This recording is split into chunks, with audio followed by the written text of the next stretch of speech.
Good morning student. आज हमारा revision का विषय है वेगनर का महाद्वीपीय विस्थापन का सिद्धांत। महाद्वीपीय विस्थापन का सिद्धांत जर्मन के विद्वान सर एल्फ्रेड वेगनर के द्वारा जर्मनी भाषा में प्रस्तुत किया गया 1912 में। 1924 में इसका इंग्लिश अनुवाद हुआ। हालांकि महाद्वीपीय विस्थापन के संदर्भ में अपने विचार प्रस्तुत करने वाले वेगनर पहले व्यक्ति नहीं थे।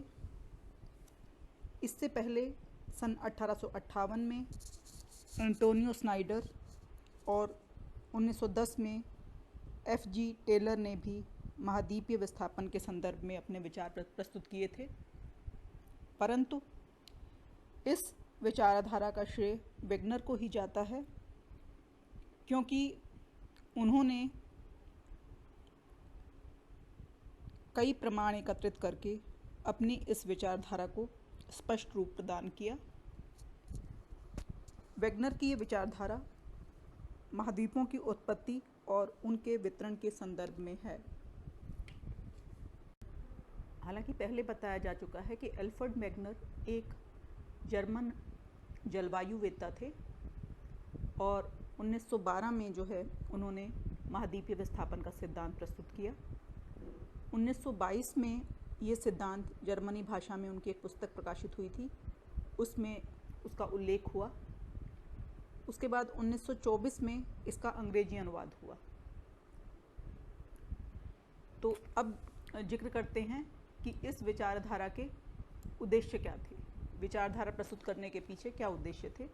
तो पहला उद्देश्य था वेगनर का, जैसा कहा गया है कि वेगनर जो हैं एक जलवायुवेत्ता थे, तो वो जो है जलवायु परिवर्तन के विषय में जो है व्याख्या प्रस्तुत करना चाह रहे थे, तो इसलिए जो है उन्होंने विचार प्रस्तुत किया। दूसरा, उन्होंने ये साबित करने के लिए कि जो महाद्वीप हैं और महासागरीय बेसिन्स हैं वो स्थिर नहीं हैं, अस्थिर हैं। और तीसरा उनका उद्देश्य था कि महाद्वीप जो हैं वो विस्थापित होते रहते हैं, इसीलिए जो है जलवायु में परिवर्तन होते हैं। महाद्वीपीय विस्थापन का सिद्धांत जो है वो महान महाद्वीप, जिसको कि पेंजिया कहा, उसकी धीरे धीरे उसके विस्थापन हुआ लंबे समय तक, तो उस पर जो है आधारित है।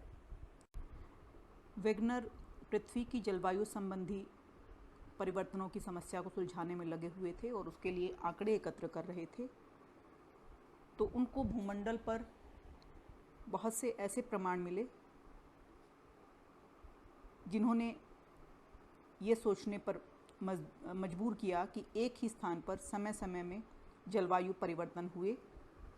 तो उसका कारण वो ढूंढने का प्रयास कर रहे थे और वो ढूंढते ढूंढते उन्होंने पाया कि जो महाद्वीपीय जो तटरेखाएं हैं उनमें साम्य स्थापना जो है उनको दिखाई दी। तो पहली ऑब्जर्वेशन ये रही वेगनर की। वेगनर की दूसरी ऑब्जर्वेशन ये थी कि जब वो जलवायु परिवर्तनों का, विश्व की जलवायु परिवर्तनों का अध्ययन कर रहे थे, तो उन्होंने पाया कि दो महाद्वीपों के विपरीत तटों की जो चट्टानें हैं उनकी आयु और संरचना में उनको काफ़ी समानता देखने को मिली। तीसरी ऑब्जर्वेशन वेगनर की ये रही कि जब वो जलवायु परिवर्तन के संदर्भ में आंकड़े इकट्ठे कर रहे थे, तो उन्होंने जीवाश्म संबंधी प्रमाण भी उनको कुछ उपलब्ध हुए। तो उन्होंने पाया कि अंध महासागर के पूर्वी और पश्चिमी तटों पर जो वनस्पति के या जीव जंतुओं के जो उनको जीवाश्म प्राप्त हुए, वो उसके विपरीत पूर्वी और पश्चिमी तटों के पर पाए जाने वाले जीवाश्मों के में काफ़ी समानता जो है उनको देखने को मिली। पुरातन जलवायु संबंधी प्रमाणों ने भी वेगनर को ये सोचने पर मजबूर किया कि महाद्वीप जो हैं वो विस्थापित हुए हैं, क्योंकि उष्णकटिबंधीय क्षेत्रों में हिमानीकरण के लक्षण पाया जाना जो है वो इस बात की तरफ संकेत करता है। अब जिक्र करते हैं कि महाद्वीपीय विस्थापन के सिद्धांत के संदर्भ में क्या अवधारणाएं रही वेगनर महोदय की। तो पहला था कि पृथ्वी 3 परतों के रूप में पाई जाती है। पृथ्वी का अस्तित्व 3 परतों के रूप में है, सियाल, साइमा और निफे। दूसरा, सियाल जो है वो सीमा के ऊपर तैर रही है। तीसरा, कार्बोनिफेरस युग में सिर्फ एक ही विशाल स्थलखंड था जिसे पेंजिया कहा जाता था। चौथा है पेंजिया जो है, पेंजिया के चारों तरफ जो है एक विशाल महासमुद्र था जिसको पेंथालासा कहा वेगनर महोदय ने। और इसके बाद जो है कार्बोनिफेरस युग के अंत में जो है पेंजिया में विभाजन शुरू हो गया और पेंजिया जो है लोरेशिया और गोंडवाना 2 भागों में बंट गया और इन दोनों भागों के बीच मध्य में जो है इनके एक उथला संकीर्ण सागर था जिसको टेथीस सागर कहा वेगनर ने। अब सिद्धांत की रूपरेखा देख लेते हैं। सबसे पहले एक सुपर कॉन्टिनेंट का नाम लिया है। उस सुपर कॉन्टिनेंट को महान महाद्वीप जिसको पेंजिया की संज्ञा दी है वेगनर ने। दूसरा, महान महासागर या महामहासागर जिसे पेंथालासा कहा है। तीसरा है कि कॉन्टिनेंट्स जो हैं, महाद्वीप जो हैं, वो सियाल चट्टानों से मिलकर बने हैं, सिलिका और एल्यूमिनियम की चट्टानों से मिलकर बने हैं। जबकि महासागर जो है उसमें सिलिका और मैग्नीशियम की अधिकता है उसकी चट्टानों में। और मध्य मीजोजोइक युग में जो है, मध्य मीजोजोइक काल में जो है पेंजिया का विभाजन शुरू हुआ और उसमें विस्थापन शुरू हुआ। वेगनर महोदय का ये मानना था कि कार्बोनिफेरस कल्प में सभी स्थलभाग एक बड़े स्थल खंड के रूप में एक दूसरे से जुड़े हुए थे और इस विशाल स्थलखंड को जो है वेगनर महोदय ने पेंजिया का नाम दिया। पेंजिया एक्चुअली जर्मनी भाषा का शब्द है और इसका अर्थ है संपूर्ण पृथ्वी या ऑल अर्थ। तो संपूर्ण महाद्वीपीय या स्थल भाग को जो है पेंजिया का नाम दिया वेगनर महोदय ने। और इस पेंजिया के चारों ओर एक विशाल महासागर था जिसे पेंथालासा कहा है वेगनर महोदय ने। तो जो सुपर कॉन्टिनेंट था उसका नाम था पेंजिया और जो विशाल सागर था उसको जो है पेंथालासा कहा। और जो विशाल सागर जिसको पेंथालासा की संज्ञा दी वेगनर ने, वो संभवतः वर्तमान समय का प्रशांत महासागर है, क्योंकि प्रशांत महासागर को जो है आद्य सागर या आद्य महासागर की संज्ञा भी दी जाती है। पेंजिया के उत्तरी भाग में उत्तरी अमेरिका, यूरोप और एशिया थे, जिन्हें संयुक्त रूप से लोरेशिया या अंगारा लैंड कहा जाता है। जबकि पेंजिया के दक्षिणी भाग में दक्षिणी अमेरिका, अफ्रीका, प्रायद्वीपीय भारत, ऑस्ट्रेलिया और एंटार्क्टिक महाद्वीप थे, जिन्हें गोंडवाना लैंड की संज्ञा दी गई। इन दोनों स्थलीय भागों के बीच में इसके मध्य में एक उथला संकीर्ण सागर था, महासागर था, जिसको टेथीस सागर कहा गया। और टेथीस सागर कहा जाता है कि जो वर्तमान समय का भूमध्य सागर है वो इस टेथीस सागर का ही अवशेष मात्र है। अब सवाल उठता है, जब समस्त स्थलखंड जुड़े हुए थे तो वो कौन सी शक्तियाँ थीं जिन्होंने उन स्थलखंडों को अलग किया और महाद्वीप जो है वर्तमान स्वरूप में आए। दूसरा, ये प्रक्रिया शुरू हुई, जो विस्थापन की प्रक्रिया शुरू हुई, ये किस समय में, किस काल युग में जो है ये शुरू हुई। तो इस संदर्भ में जो है वेगनर महोदय ने पेंजिया के विभिन्न भागों में विस्थापन के जो है मुख्य रूप से के लिए उत्तरदायी 2 शक्तियाँ बताई हैं। पहली उन्होंने बताया है